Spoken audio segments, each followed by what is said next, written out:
Buenas tardes, bienvenidas una vez más a esta nueva sesión donde vamos a revisar un poco los pasos que ya tenemos una vez que concluimos nuestra evaluación vocacional, nuestro proceso de aplicación a las pruebas vocacionales. Ahora vamos a ver la parte justamente tan importante de lo que es la redacción, la conformación pues del reporte conclusivo. Vamos a partir principalmente de que el reporte de evaluación de orientación vocacional es bastante similar al que se usa dentro de psicología clínica para hacer un diagnóstico de un paciente. Es fundamentalmente la misma secuencia de pasos. En el primer apartado tenemos que colocar pues los datos de identificación del alumno, nombre de la persona, estado civil, teléfono, dirección, lo que es también la parte de los nombres de los padres, su ocupación. A este respecto tendríamos que señalar algo muy importante. Toda esta información obviamente es de carácter confidencial y 100% anónima. Es decir, la persona evaluadora, el aplicador de la batería de test, tiene que guardar muy cuidadosamente estos datos confidenciales. En el reporte que se confecciona por escrito, en realidad solo se anota la colonia de la persona donde vive, el teléfono se omite y en lugar del nombre completo pues solamente las iniciales o algún otro tipo de codificación que se quiera pues llevar a cabo. Ahora, una vez que tenemos esta introducción de los datos generales, pasaríamos a realizar una breve descripción física en términos del observador, que en este caso el observador es el aplicador de la batería de test, una descripción física pues del alumno, de repente pues justamente atender a los conceptos de conducta observada dentro del proceso de evaluación, así como en las entrevistas. Dentro de esta parte de la descripción del paciente hay que recordar algo muy importante. Jamás se van a emplear términos subjetivos cargados de valor. ¿Cómo sería esto? El paciente luce muy saludable. Bueno, para mí puede ser algo, por así decirlo, muy observable o muy apreciable a simple vista el hecho de que el sujeto de prueba, el paciente, el alumno, pues en pocas palabras, pues efectivamente luce saludable. Pero hay que recordar esto. El reporte de evaluación se va a redactar en términos de que un profesionista, que no soy yo, que lea el instrumento, pues pueda fácilmente darse una idea general de lo que es esto, de cómo era la persona. Entonces, por lo tanto, se recomienda ampliamente que dentro de esta parte de lo que es la redacción de la descripción de la persona, no se empleen términos pues obviamente cargados de valor, muy sano, buena apariencia, muy cooperador. Esto de muy cooperador, bueno, tendría que describir a qué me refiero por cooperador. Respondía de manera inmediata, no había demasiado tiempo de latencia entre respuesta y pregunta, cosas por el estilo. Eso es la parte de la descripción general pues de la persona. Dentro de esta descripción de la persona pues tenemos que anotar una descripción física como tal. En ese sentido voy a hacer una descripción brevemente de mí mismo. Sujeto varón, aproximadamente de entre 35 y 45 años de edad, bueno, siendo muy generoso conmigo mismo, tengo más años de hecho, entre 35 y 45 años de edad, color de piel moreno, ¿sí? Cabello negro, entradas prominentes en el área frontal, se presenta a la evaluación con barba crecida de varios días, sin aparentemente ninguna seña particular, ¿sí? Estatura aproximada de 1,80, peso aproximado de entre 80 y 95 kilogramos. Todo esto, insisto, es una descripción, por así decirlo, de lo que estoy viendo yo directamente en la persona. Se presenta la evaluación portando ropa de tipo formal. camisa de vestir de manga larga y pantalón de vestir. Esto es importante porque en general el uso de cierto tipo de ropa refleja mucho o habla mucho del tipo de apego que tiene el sujeto a ciertas normas. Como esta evaluación pues va justamente encaminada a lo que es el contexto para ingresar a una universidad, a una carrera, pues obviamente se supone que se espera que el sujeto pues se adhiera justamente a ciertas normas de protocolo o de etiqueta. Entonces, ahí tenemos la descripción. Tenemos que especificar si dentro de lo que es la faz de la persona hay algún tipo de mueca, algún tipo de manerismo, cicatrices, tatuajes, perforaciones, cualquier rasgo distintivo que permite identificar fácilmente a la persona. Y eso se nota pues justamente en la descripción. También, como ya mencionaba, es un poco hablar acerca de la descripción, de la conducta del sujeto durante el proceso. Hablar un poco acerca de la conducta en general, si tiene enlentecimiento motor, si de repente presenta signos evidentes de ansiedad, si presenta conductas extrañas que se salen del contexto. Todo eso se nota en esta parte de la descripción, ¿sí? Por lo tanto, la descripción, aunque aparentemente sea una actividad bastante sencilla, aunque de hecho lo es, pues tiene que ser hecha pues justamente a conciencia. Ahora, cuando hablamos, por ejemplo, del siguiente apartado, pues tenemos que mencionar brevemente el nivel de atención con el cual se presenta la persona. Lógicamente, esto en la parte clínica pues se recopila a través de un instrumento que se llama evaluación neuroconductual del estado cognitivo. Creo que el autor es Müller. En este caso, como estamos hablando de un proceso de evaluación psicopedagógica, sí necesitamos, no se va a aplicar ese instrumento, pero sí necesitamos como describir su nivel de atención, su estado de alerta. En ese sentido, pues hay que recordar que en la parte del estado de conciencia o nivel de alerta, tenemos básicamente la persona que está correctamente orientada en tiempo, lugar y persona, ¿sí? Es decir, está 100% alerta, ¿sí? Pero de ahí habría subniveles donde podemos entender que puede ir en lo que es la obnubilación y hasta llegar al coma. Es decir, donde está profundamente dormido, no hay ningún tipo de respuesta motora, ni emocional, ni conductual, a pesar de que se le dé un estímulo fuerte o doloroso. También tenemos que ver si se ve aletargado. En el caso del aletargado, tendríamos que definirlo básicamente como la persona que parece que tiene sueño. Ojo, no es lo mismo que parece que tenga sueño a que efectivamente tiene sueño. Una persona que parece que tiene sueño tiende a moverse mucho más despacio que una persona en estado de alerta. Va a responder de manera más lenta a estímulos y el estímulo tiene que ser fuerte, intenso, para poder evocar una conducta. Entonces ahí tenemos el estado de alerta. También tendríamos que describir justamente, dentro de la parte del estado de atención, pues ya lo comentaba, la orientación, espacio, tiempo y persona, y de alguna manera emitir un juicio de diagnóstico. Esto es importante porque finalmente, independientemente de la carrera que la persona escoja, va a haber necesidad, por ejemplo, de que ponga su atención. Y en ese sentido tenemos que también describir si es capaz de mantener la atención de manera voluntaria, sin fluctuaciones, durante todo el proceso de evaluación. Así, de manera general, pues tenemos que la evaluación se llevó a cabo aproximadamente 1 hora por sesión. Aproximadamente, pudo haber sido más, pudo haber sido menos. Eso pues ya va a depender principalmente pues de cada evaluador.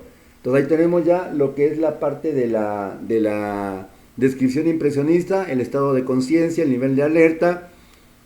Acto seguido tendríamos que presentar si presenta algún tipo de irregularidad en la secuencia en el proceso del pensamiento. Por ejemplo, pensamiento repetitivo, de repente, o la presencia de obsesiones, de repente que sea un pensamiento ya sea concreto o un pensamiento abstracto. El pensamiento concreto básicamente es aquella persona, o lo tiene aquella persona, que de repente necesita de un referente concreto para poder explicársele ampliamente y que lo entienda un concepto abstracto, ¿sí? Por así decirlo. Cuando hablamos de frutas, ok, una fruta es, por ejemplo, una manzana, una pera. Ah, ya, ok, ya entendió. Entonces, ahí estaremos hablando que esta persona tiene un pensamiento concreto porque no es capaz de conocer qué engloba el concepto de frutas. Y eso es importante pues identificarlo en el proceso de evaluación. El tipo de pensamiento que se usa, algunas patologías que tienen que ver con el pensamiento, pues primero que nada el pensamiento obsesivo. Prácticamente el pensamiento obsesivo es: yo estoy tranquilamente, no sé, leyendo un libro, viendo una película, escuchando música, haciendo cualquier actividad y me asalta una idea. Una idea generalmente de algo que no hice o que me queda duda si lo hice correctamente. ¿Esto nos puede pasar a cualquiera? Sí. Pero a diferencia de una persona que no tiene un patrón de pensamiento obsesivo, el que sí lo tiene va a tener la incapacidad de, por ejemplo, quitarse o librarse de esas ideas. ¿Y qué es lo que va a pasar? Que esto le va a generar incomodidad y posiblemente para eliminar esa incomodidad tenga que hacer algo. En ese sentido tendríamos que especificar que el pensamiento obsesivo va asociado generalmente a lo que es un ritual que puede pasar a convertirse en una conducta compulsiva. De tal manera que el pensamiento obsesivo es como clave para señalar o hablar de la presencia de un trastorno obsesivo compulsivo, o mínimo una, ¿cómo decirlo?, una personalidad tipo obsesivo compulsivo. Y una vez que finalmente tenemos esta apreciación de lo que es el proceso de pensamiento, también tendríamos que describir la calidad del lenguaje de la persona. En cuanto a esta parte de la calidad del lenguaje de la persona, pues es algo también bastante sencillo. Justamente pues con nosotros he estado platicando 3, 4, 5, no sé, 7 sesiones de las que hayan sido necesarias tomarse para hacer la batería de test. Y lógicamente cuando hablamos de esta parte de lo que es el discurso, el lenguaje, tenemos que ver, por ejemplo, la capacidad que tiene el paciente para expresarse fluidamente, ¿sí? A cualquier pregunta que se le haga, que responda justamente lo que se le está preguntando y no otra cosa. Puede haber justamente alteraciones en lo que es el lenguaje de comprensión o el lenguaje de expresión. En el caso de las alteraciones en el lenguaje comprensivo, aparentemente no entendió la pregunta, pero respondió, ahora sí, literalmente con lo que le vino a la mente. No se quedó callado, supo que algo se le preguntó y él dice lo que sea, cualquier cosa, aun cuando esté fuera de contexto. En las alteraciones del lenguaje expresivo, posiblemente sí entienda la pregunta, vamos pensando que sí, pero se le dificulta concretizar en algo, digamos, específico. Es decir, no lo dice. ¿Cómo te sientes? Es que no sabe cómo hacerlo. Ojo, esto también pudiera implicar alguna alteración a nivel neurológico. Por lo tanto, va a ser importante que el evaluador, al momento de realizar este reporte de evaluación diagnóstica desde el punto de vista vocacional, pues también tome en consideración esta situación de alguna alteración tanto en el lenguaje comprensivo como en el lenguaje expresivo. Otro punto que también tenemos que observar dentro de lo que es la parte del discurso es el tipo o el nivel de conceptualización.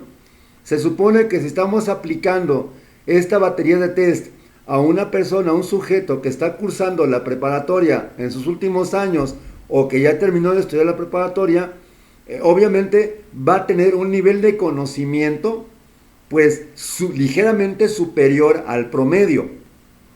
Y esperamos que finalmente, aunque son jóvenes, obviamente, suele ser gente joven, se espera que tengan un nivel discursivo o un discurso, pues obviamente un poco más amplio que el de una persona que tal vez solamente tiene la primaria terminada o la secundaria terminada.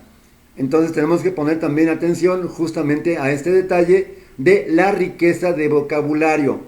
Otro punto importante, pero que no debe de confundirse con lo que mencionaba de problemas en la expresión, es problemas en el habla. Una es el problema del lenguaje y otra cosa diferente es el problema o trastorno en el habla.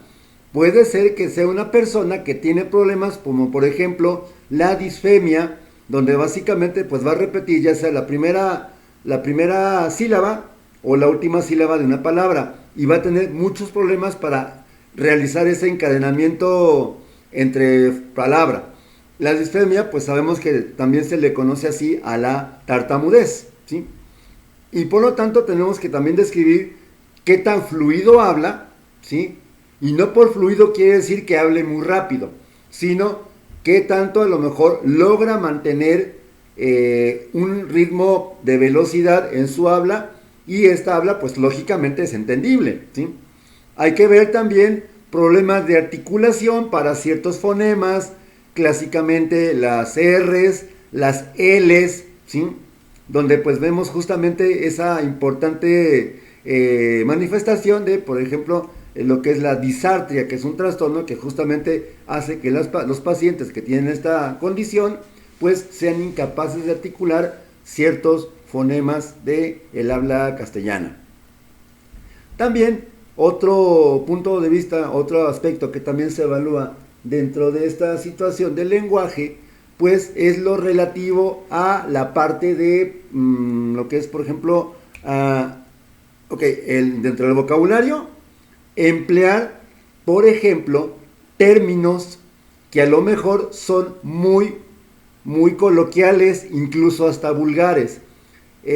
Bueno, cuando generalmente esto lo hacemos desde el punto de vista clínico, para la clínica psicológica, hablamos justamente de la presencia de caló.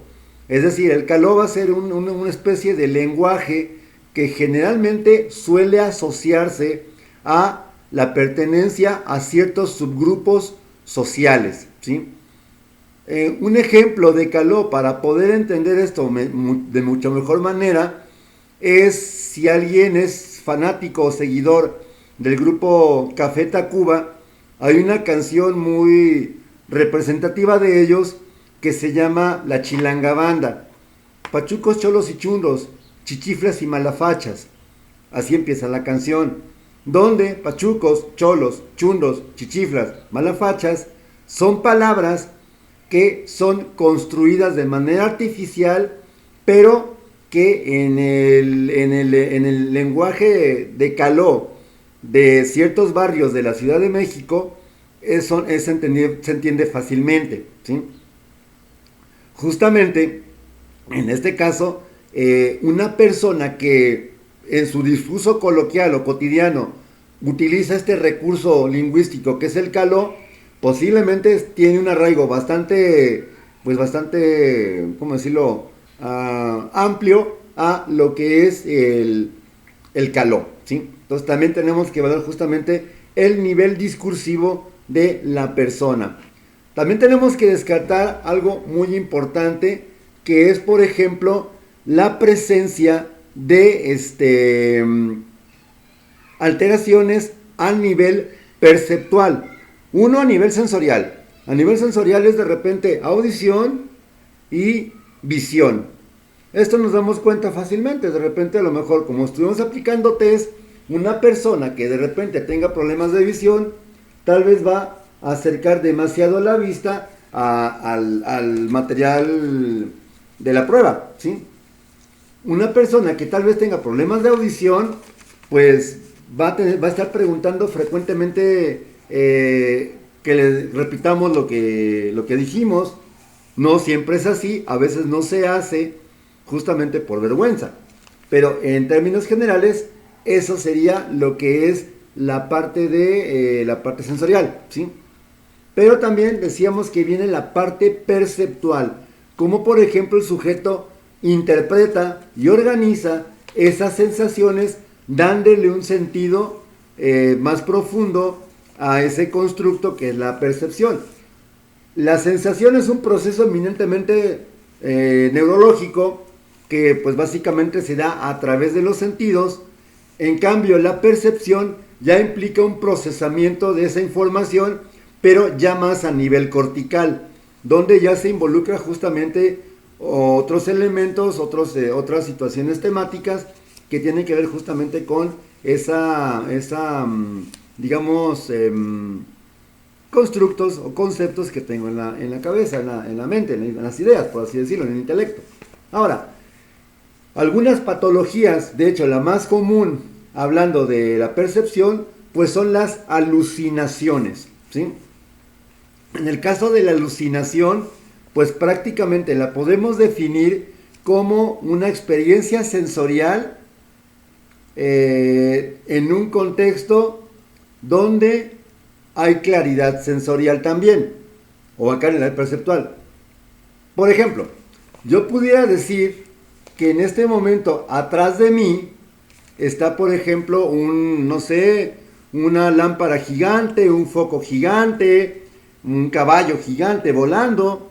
Bueno, yo estoy diciendo esto, lógicamente, quien está viendo el video, lógicamente, pues no hay nada. Pero yo lo estoy percibiendo así. Ahora, ¿hay claridad perceptual? Sí, en el sentido de que, número uno, es un fondo blanco el que tengo atrás, es una pared, es un muro, ¿sí? Incluso aquí se ve lo rugoso del muro, de la pared. Hay suficiente iluminación como para descartar una ilusión óptica, que eso también es una alteración de la percepción, pero más enfocada a un contexto de poca claridad perceptual. Si por ejemplo yo veo, no sé, tal vez mi cama da a la ventana donde está un árbol, a lo mejor pues está un poste, posiblemente cuando el poste de luz penetra la luz a través a mi cuarto, se proyectan en la pared de mi cuarto, donde está mi cama, se proyectan siluetas, formas, etcétera. Yo puedo justamente darle ciertas formas, darle una coherencia y un sentido. Eso es justamente una alucinación, ¿sí? ¿Sí? Donde a lo mejor de repente yo le empiezo a dar una interpretación diferente, perdón, una ilusión óptica. Yo le empiezo a dar una interpretación a un fenómeno donde no hay claridad perceptual. Pero en el caso concreto de la alucinación, sí debe de haber claridad perceptual, ¿sí? En ese sentido, pues tenemos que descartar alucinaciones visuales, auditivas, táctiles o multisensoriales. Generalmente se asocia lo que es la presencia de alucinaciones pues a estados patológicos, a estados psicopatológicos que tienen que ver con rasgos ya psicóticos, ¿sí? Pero también hay que recordar que ciertas alucinaciones pues se dan dentro del contexto de el consumo de alguna sustancia. Este apartado del consumo de sustancias se debió haber revisado durante la elaboración de la historia clínica de la entrevista con la persona, pues ver si consumió, si consume usualmente y con qué frecuencia algún tipo de droga, ¿sí? Algo que me faltó mencionar ahorita que hablo de alucinaciones y ya en la recta final de esta intervención, pues sería en la parte del pensamiento tendríamos que destacar también la presencia de delirios, que básicamente el delirio es un pensamiento repetitivo, recurrente con ciertas temáticas. El paciente o el evaluado en este caso puede tener un delirio de grandeza, también conocido como megalomanía, puede tener un delirio persecutorio, creer que pues hay un plan en su contra, etcétera, hay un complot en su contra. Eso puede ser un delirio persecutorio, delirio de grandeza. De repente hay uno bastante raro que es la erotomanía. La persona piensa que pues es sexualmente muy atractivo, físicamente muy bien dotado, y puede pensar que básicamente todos los chicos o chicas, dependiendo del género de la persona, pues están sobre de ella buscando tener una relación sexual, pues porque sí, porque es un Don Juan o una mujer muy atractiva, ¿no? Esa sería pues la erotomanía. Y finalmente también puede ser que exista otro tipo de delirio, también bastante conocido, que es la celotipia. Efectivamente, la celotipia pues también se considera como una forma, una especie de delirio, dado que el sujeto da por hecho o afirma algo sin generalmente tener realmente en la realidad un referente que apoye la evidencia, ¿sí? Es decir, piensa y afirma algo sin contar con una evidencia empírica lo suficientemente amplia para refutar o negar esa situación. Entonces, aquí tenemos pues esta primera pues aproximación sobre lo que es la elaboración del reporte conclusivo, cuando hablamos entonces de toda esta situación del estado de conciencia, lo que es los delirios, alucinaciones, también habría que ver algo muy importante, lo que es el nivel de afectividad, que va de la mano, por ejemplo, con manifestaciones como la ansiedad. Tenemos que también ver esa parte tan importante de lo que es si el estado de ánimo del sujeto durante la evaluación tiene oscilaciones o fluctuaciones, o si permanece pues de alguna manera estable durante todo el transcurso de la entrevista, o si también de repente pues tiene alguna variante, ya sea una, digamos, a lo que es la depresión hacia abajo, o hacia lo que es la conducta maníaca hacia arriba, de repente a una agitación incluso a nivel psicomotor, derivado justamente pues de la situación del examen.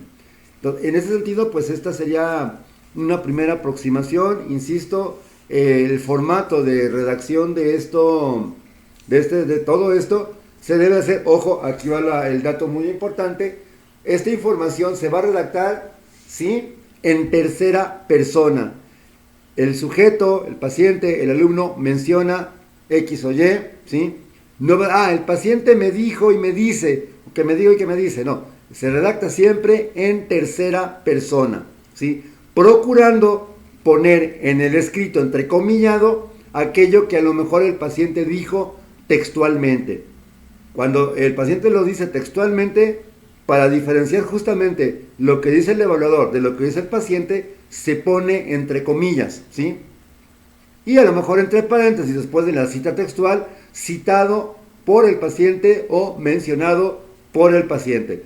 Si conviene, pues que dentro de lo que es la confección del reporte, pues se soporte lo que tú estás narrando como redactor de ese informe, pues se soporte con algunas afirmaciones extraídas justamente pues del discurso del paciente. Entonces aquí tenemos justamente pues esta primera aproximación. Algún día, una vez, como dato final, en cuanto a la extensión, por ejemplo, en una materia que tenía que ver con evaluación psicológica, bueno, que generalmente cuando se hace esta materia con los psicólogos, pues se pide que se busque un paciente y que se apliquen las pruebas y que se redacte el informe. Una de las compañeras, una alumna, de repente me pregunta, oiga, bueno, ¿y cuántas hojas quieren? Ok, esto no se trata de número de hojas, ¿sí? Ahora, hay que ver una cosa muy importante. Un reporte conclusivo no es una sola hojita. Eso sería un resumen diagnóstico, que posiblemente es lo que se le va a entregar al paciente una vez que termine el proceso.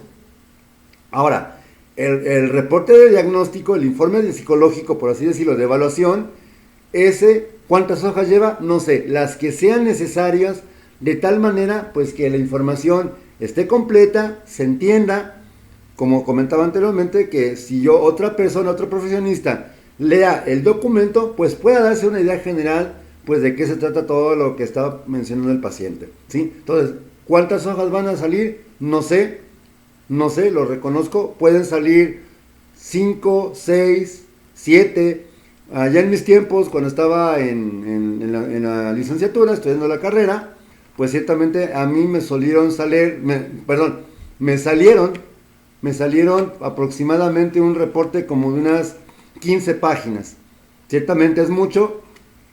También tendríamos que trabajar un poco con la idea de sintetización, pero no sacrificar la calidad del contenido, la profundidad de la información, en aras de solamente me salgan poquitas hojas. Ok, pues por mi parte sería todo básicamente en esta primera intervención.